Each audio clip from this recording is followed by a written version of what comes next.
പിതാവിൻ്റെയും പുത്രൻ്റെയും പരിശുദ്ധാത്മാവിൻ്റെയും നാമത്തിൽ ആമേൻ. ഇന്ന് മാർച്ച് 8 ശനിയാഴ്ച. നമുക്ക് പ്രാർത്ഥിക്കാം. അമ്മേ പരിശുദ്ധമ്മേ, അമ്മേ പരിശുദ്ധമേ, ദൈവമാതാവേ, കൃപാസനത്തിലൂടെ ഞങ്ങൾക്കും ഞങ്ങളുടെ ദേശത്തിനും അമ്മ മധ്യസ്ഥം തേടി എല്ലാ അനുഗ്രഹങ്ങൾക്കും കൃപകൾക്കും ഞങ്ങളിപ്പോൾ ഹൃദയം നിറഞ്ഞ നന്ദി പറയുന്നു. അമ്മേ പരിശുദ്ധമേ, ദൈവമാതാവേ, 2004 ഡിസംബർ 7 ഉച്ചകഴിഞ്ഞ് 2:30 കൃപാസനത്തിൽ സംഭവിച്ച അമ്മയുടെ പ്രത്യക്ഷപ്പെടലിനെ കുറിച്ച് തിരുസഭയ്ക്ക് സമർപ്പിച്ചിരിക്കുന്ന പഠനരേഖകളുടെ പഠനം ആരംഭിക്കുവാൻ ഞങ്ങൾ താഴ്മയോടെ പ്രാർത്ഥിക്കുന്നു. അമ്മേ പരിശുദ്ധമേ, ഭൂസ്വർലോകങ്ങളുടെ രാജ്ഞിയായ അങ്ങേയ്ക്ക് ഭൗമസംരക്ഷണത്തിനായി പ്രപഞ്ചപ്രകൃതിയെ തിരുസഭ പ്രതിഷ്ഠിക്കുവാൻ ഈ പ്രത്യക്ഷീകരണം വഴി ഇടയാക്കണമേ. പരിശുദ്ധമേ, ജപമാല മാതാവേ, സകല കൃപാസനം പ്രാർത്ഥനയോടും ചേർത്ത് ഞങ്ങളിപ്പോൾ പ്രാർത്ഥിക്കുന്ന ഈ കുടുംബത്തിന്റെ പ്രത്യേക നിയോഗം.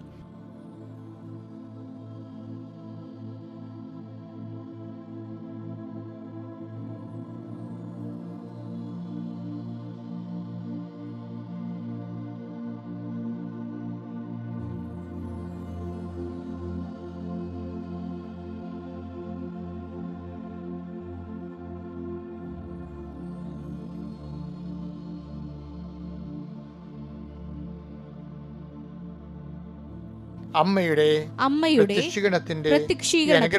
ഈ അനുഗ്രഹവേളയിൽ ഞങ്ങൾക്ക് സാധിച്ചു തരുവാൻ കനിയണമേ.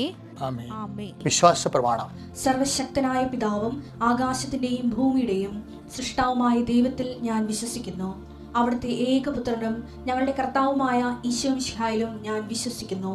ഈ പുത്രൻ പരിശുദ്ധാത്മാവിനാൽ ഗർഭസ്ഥനായി കന്യകാമറിയത്തിൽ നിന്ന് പിറന്ന് പൊന്തിയോസ് പീലാത്തോസിന്റെ കാലത്ത് പീഡകൾ സഹിച്ച് കുരിശിൽ തറയ്ക്കപ്പെട്ട് മരിച്ച് അടക്കപ്പെട്ട് പാതാളങ്ങളിൽ ഇറങ്ങി മരിച്ചവരുടെ ഇടയിൽ നിന്ന് 3-ാം നാൾ ഉയർത്ത് സ്വർഗത്തിലേക്ക് എഴുന്നള്ളി സർവശക്തിയുള്ള പിതാവായ ദൈവത്തിന്റെ വലതുഭാഗത്തിരിക്കുന്നു.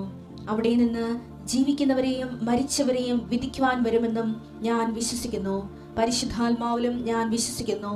വിശുദ്ധ കത്തോലിക്കാ സഭയിലും പുണ്യവാന്മാരുടെ ഐക്യത്തിലും പാപങ്ങളുടെ മോചനത്തിലും ശരീരത്തിന്റെ ഉയർപ്പിലും നിത്യമായ ജീവിതത്തിലും ഞാൻ വിശ്വസിക്കുന്നു. ആമേൻ. സുഖസ്ഥനായ ഞങ്ങളുടെ പിതാവേ, അങ്ങയുടെ നാമം പൂജിതമാകണമേ. അങ്ങയുടെ രാജ്യം വരണമേ. അങ്ങയുടെ തിരുമനസ് സ്വർഗത്തിലെ പോലെ ഭൂമിയിലും ആകണമേ. അന്നു വേണ്ടുന്ന ആഹാരം ഇന്ന് ഞങ്ങൾക്ക് തരണമേ. ഞങ്ങളോട് തെറ്റ് ചെയ്യുന്നവരോട് ഞങ്ങൾ ക്ഷമിക്കുന്നത് പോലെ ഞങ്ങളുടെ തെറ്റുകൾ ഞങ്ങളോടും ക്ഷമിക്കണമേ. ഞങ്ങളെ പ്രലോഭനത്തിൽ ഉൾപ്പെടുത്തരുതേ, തിന്മയിൽ ഞങ്ങൾ രക്ഷിക്കണമേ. ആമേൻ. നന്മ നിറഞ്ഞ മറിയമേ, സ്വസ്തി. കർത്താവ് അങ്ങയുടെ കൂടെ സ്ത്രീകളിൽ അങ്ങ് അനുഗ്രഹിക്കപ്പെട്ടവളാകുന്നു. അങ്ങയുടെ ഉദരത്തിൻ ഫലമായി ഈശോ അനുഗ്രഹിക്കപ്പെട്ടവനാകുന്നു. പരിശുദ്ധ മറിയമേ, തമ്പുരാന്റെ അമ്മേ, പാപികളായ ഞങ്ങൾക്ക് വേണ്ടി ഇപ്പോഴും ഞങ്ങളുടെ മരണസമയത്തും തമ്പുരാനോട് അപേക്ഷിക്കണമേ. ആമേൻ. എൻ്റെ പ്രിയപ്പെട്ടവരെ, അനുദിന അനുഗ്രഹ പ്രാർത്ഥനയിലേക്ക് വരാം. ഇന്നത്തെ നമ്മുടെ യാത്രകൾ, നമ്മുടെ ഉദ്യമങ്ങൾ, നമ്മൾ കടന്നു പോകുന്ന വഴികൾ, നമ്മൾ ചെന്ന് കയറുന്ന തൊഴിലിടങ്ങൾ, നമ്മൾ ചെയ്യുന്ന ജോലികൾ, നമുക്ക് കുടിശ്ശികയായി തീർക്കാനുള്ള ബാധ്യതയായിട്ടുള്ള വിഷയങ്ങൾ, നമുക്ക് കണ്ടുമുട്ടുന്ന വ്യക്തികൾ, അവരോട് സംസാരിക്കേണ്ട കാര്യങ്ങൾ, എടുക്കേണ്ട തീരുമാനങ്ങൾ, നടപ്പിലാക്കേണ്ട കാര്യങ്ങൾ, ഇന്ന് കൈവരിക്കേണ്ട വളർച്ച, ചില നിർണായകമായ നിമിഷങ്ങളും കൂടിയാലോചനയും കൂടിക്കാഴ്ചകളും ഉണ്ടെങ്കിൽ അത് എല്ലാം സമർപ്പിച്ചുകൊണ്ട് പ്രാർത്ഥിക്കാൻ പറ്റിയ ഏറ്റവും സുവർണമായ ഒരു അവസരമാണിത്. കർത്താവിൻ്റെ കൂടെ ഈ ദിവസം തുടങ്ങാൻ കഴിയുന്നു. അമ്മയുടെ മധ്യസ്ഥതയിൽ ആരംഭിക്കുന്ന ഒരു ദിവസമാണിത്. കർത്താവെ, ഞങ്ങൾക്ക് ഈ അവസരം തന്നതിന് നന്ദി പറയുന്നു. കർത്താവ്, അങ്ങയുടെ മക്കൾ ഇന്ന് കടന്നു പോകുന്ന ഓരോ വിഷയങ്ങളെ കുറിച്ച് പ്രാർത്ഥിക്കുന്നു. കർത്താവിൻ്റെ കരുണ മക്കളെ മേൽ ആവശ്യിക്കണം പ്രാർത്ഥിക്കുന്നു. പരീക്ഷയ്ക്ക് വേണ്ടി ഒരുങ്ങി പഠിച്ചുകൊണ്ടിരിക്കുന്ന കുഞ്ഞുങ്ങളുടെ പഠനങ്ങളെ സമയം വൃഥാവിൽ ചെലവഴിക്കാതെ നന്നായി പഠിക്കുവാനും, പഠിക്കുന്ന മനസ്സിൽ പതിഞ്ഞു നിൽക്കുവാനും, മനസ്സിൽ പതിഞ്ഞു നിൽക്കുന്നത് പരീക്ഷയെ പരിപാലിക്കുവാനും, കർത്താവെ, കുഞ്ഞുങ്ങൾക്ക് വരാൻ പോകുന്ന ചോദ്യങ്ങൾ, പരീക്ഷാ പേപ്പറുള്ള ചോദ്യങ്ങൾ എന്താണെന്ന് ഞങ്ങൾക്കറിയാം. അതനുസരിച്ച് അവസാന നിമിഷം സെലക്റ്റീവായിട്ട് പഠിക്കാനുള്ള അവരുടെ തിരഞ്ഞെടുപ്പിൻ്റെ അനുഗ്രഹങ്ങൾ, വിഷയം പഠിക്കാനുള്ള വിഷയം തിരഞ്ഞെടുക്കാനുള്ള പ്രത്യേക അനുഗ്രഹങ്ങൾ അവരുടെ മക്കൾക്ക് നൽകണമേ എന്ന് പ്രാർത്ഥിക്കുന്നു. കോൺഫിഡൻസോടുകൂടി, ഭയങ്കര ആത്മവിശ്വാസത്തോടുകൂടി പരീക്ഷ എഴുതാൻ അവരെ സഹായിക്കണം പ്രാർത്ഥിക്കുന്നു. വീടില്ലാത്തവർ, ജോലി ഇല്ലാത്തവർ, വിസ നഷ്ടപ്പെട്ടവർ, വിസ അന്വേഷിക്കുന്നവർ, സർട്ടിഫിക്കറ്റ് വിദ്യകളിലായത്, രേഖാമൂലമുള്ള തടസ്സങ്ങൾ, തൊഴിലിൻ്റെ തടസ്സങ്ങൾ, രജിസ്ട്രേഷൻ തടസ്സങ്ങൾ, ഉടമ്പടിയുടെ തടസ്സങ്ങൾ, അതുപോലെ തന്നെ രേഖാമൂലമായ ഗവൺമെൻറ്റുമായിട്ടുള്ള രേഖാമൂലമുള്ള തടസ്സങ്ങൾ, അതെല്ലാം സമർപ്പിച്ച് പ്രാർത്ഥിക്കുന്നു. കർത്താവേ വീടിന് നമ്പർ കിട്ടാത്തവരെ, വീടും പഞ്ചായത്തും തമ്മിൽ നമ്പറിൻ്റെ പേരിൽ പല പല ഇഷ്യൂസ് നിലനിൽക്കുന്നവർ, അവരെല്ലാം സമർപ്പിച്ച് പ്രാർത്ഥിക്കുന്നു. ദൈവത്തിൻ്റെ കരുണ അവരുടെ കഴിവിനേക്കാളുപരി നമ്മുടെ വളർച്ചയെ, നമ്മുടെ സമാധാനത്തെ പാരവെക്കുന്ന, തുരങ്കം വെക്കുന്ന നാരകീയ ശക്തികൾ യേശുവിൻ്റെ നാമത്തിൽ നിഗ്രഹിക്കപ്പെട്ടെന്ന് കൽപ്പിക്കുന്നു. എൻ്റെ കർത്താവിൻ്റെ ഉന്നതമായ നാമത്തിൽ, സഭയുടെ അധികാരത്തിൽ, കുരിശിൻ്റെ അടയാളത്തിൽ നിങ്ങളുടെ രോഗങ്ങൾ, രോഗപീഠകൾ, വേദനകൾ, ഒരു പല്ലുവേദനയാണെങ്കിൽ ഒരു ദിവസം മുഴുവൻ കളയും മനുഷ്യൻ്റെ. അവന് പിന്നെ ഭക്ഷണം കഴിക്കാനും തോന്നത്തില്ല, സംസാരിക്കാനും തോന്നത്തില്ല, വെറുതെ അടുക്കി റിപ്പോർട്ടിങ്ങനെ കാണാം. ഓരോരോ വേദനയാൽ ചിലർക്ക് ബ്ലീഡിങ് വന്നാൽ തീരത്തില്ല, ചിലർക്ക് ഭയങ്കര വയറുവേദനയായിരിക്കും, ചിലർക്ക് ഭയങ്കര നടുവേദനയായിരിക്കും.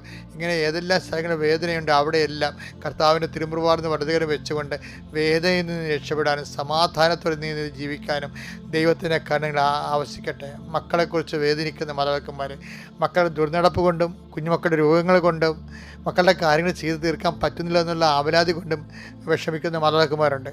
മക്കൾക്ക് വേണ്ട വിധം നല്ല ഭക്ഷണമോ വേണ്ട കാര്യങ്ങൾ ക്രമീകരിക്കാൻ പറ്റാതെ കിടപ്പിലായിപ്പോയ മാതാപിതാക്കന്മാരുണ്ട്. അവർ വിഷമിക്കുന്നുണ്ട്. അവരെല്ലാം ഓർത്ത് പ്രാർത്ഥിക്കുന്നു. അവരെല്ലാം കിടക്കുന്ന എത്രയും വേഗം രോഗം വിട്ടുണർന്ന് അവർ നല്ല ചൈതന്യത്തോടെ കർത്താവിൻ്റെ വേല ചെയ്യാൻ വേണ്ടി അവർ അനുഗ്രഹിക്കണമെന്ന് പ്രാർത്ഥിക്കുന്നു. എൻ്റെ കർത്താവിന് ഉന്നതമായ നാമത്തിൽ തൊഴിൽ സംബന്ധമായ കാര്യങ്ങൾക്ക് വീട്ടിൽ നിന്ന് സഞ്ചരിച്ചു പോകുന്നവരെ അനുഗ്രഹിക്കണമേ. പരീക്ഷയ്ക്ക് വീട്ടിൽ നിന്ന് സഞ്ചരിച്ചു പോകുന്നവരെ അനുഗ്രഹിക്കണമേ. അവരുപയോഗിക്കുന്ന വാഹനങ്ങളെ ആശീർവദിക്കണമേ. വീട്ടിൽ തിരിച്ചെത്തുന്നവരെ കർത്താവിൻ്റെ കാരുണ്യം ഉണ്ടാകട്ടെ. നിൻ്റെ ജോലി, നിൻ്റെ ജീവിത മാർഗങ്ങൾ തടസ്സപ്പെട്ടിരിക്കുന്നവരെ, നിൻ്റെ ജീവിതം നിനക്ക് കടങ്ങൾ തരാൻ നീ കൊടുത്ത കാശ് തിരിച്ചു കിട്ടാൻ വേണ്ടി പ്രാർത്ഥിക്കുന്നവരുണ്ട്. അവിടെ മേലെല്ലാം കർത്താവ് നിനക്ക് തരാനുള്ള ആൾക്കാർക്ക് തരാനുള്ള മനസ്സും തരാനുള്ള നിവൃത്തി ഉണ്ടാകാൻ വേണ്ടി പ്രാർത്ഥിക്കുന്നു. എൻ്റെ കർത്താവിൻ്റെ ഉന്നതമായ നാമത്തിൽ, സഭയുടെ അധികാരത്തിൽ, കുരിശടയാളത്തിൽ പ്രാർത്ഥനയ്ക്ക് സാക്ഷ്യം ഉണ്ടാകാൻ വേണ്ടി പ്രാർത്ഥിക്കുന്നു. നമ്മൾ വീണ്ടും വായിക്കുന്നത് നിയമാവർത്തനം തന്നെയാണ്. നിയമാവർത്തനം 8-ാം അധ്യായം 3 മുതലുള്ള തിരുവചനങ്ങൾ. നോൻപാട് സബ്ജക്റ്റുകളാ, നോൻപാടെന്ന് ഓർക്കാൻ വേണ്ടിയാ. അവിടുന്ന് നിങ്ങളെ എളിമപ്പെടുത്തുകയും വിശപ്പറിയാൻ വിടുകയും നിങ്ങൾക്കും നിങ്ങളുടെ പിതാക്കന്മാർക്കും അപരിചിതമായിരുന്ന മന്ന കൊണ്ട് നിങ്ങളെ സംതൃപ്തരാക്കുകയും ചെയ്തത് അപ്പം കൊണ്ട് മാത്രമല്ല കർത്താവിന്റെ നാവിൽ നിന്ന് പുറപ്പെടുന്ന ഓരോ വാക്കുകൊണ്ടുമാണ് മനുഷ്യൻ ജീവിക്കുന്നതെന്ന് നിങ്ങൾക്ക് മനസ്സിലാക്കി തരാൻ വേണ്ടിയാണ്.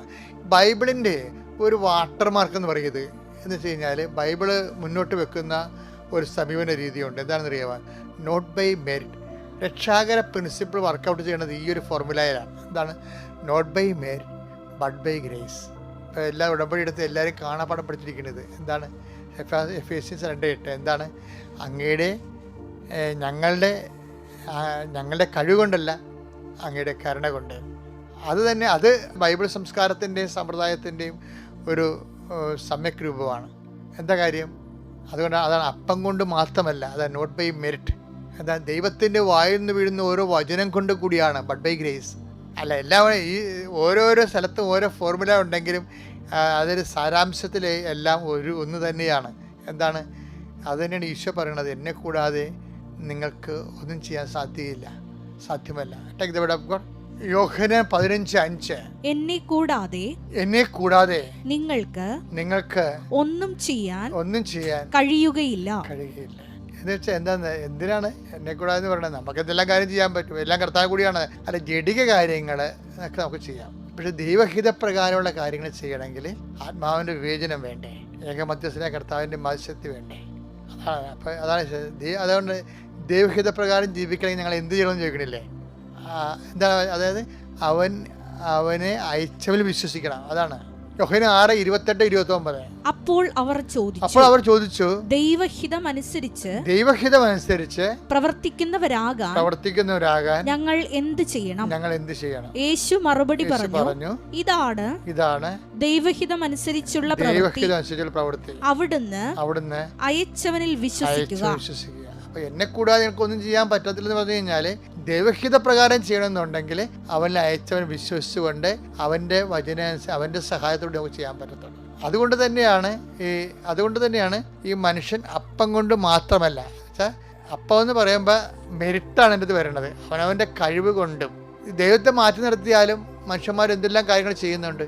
അതിനെല്ലാം ബൈബിൾ ബ്രെഡ് എന്നുള്ളൊരു വാക്കാണ് ഉപയോഗിക്കുന്നത്. അപ്പോൾ മനുഷ്യൻ ജീവിക്കണം എന്ന് പറയുമ്പോൾ ബ്രെഡ് കൊണ്ട് ജീവിക്കാൻ പറ്റും, ചാകണ വരെ ജീവിക്കാൻ പറ്റും. പക്ഷെ ബൈബിൾ അങ്ങനെയല്ല.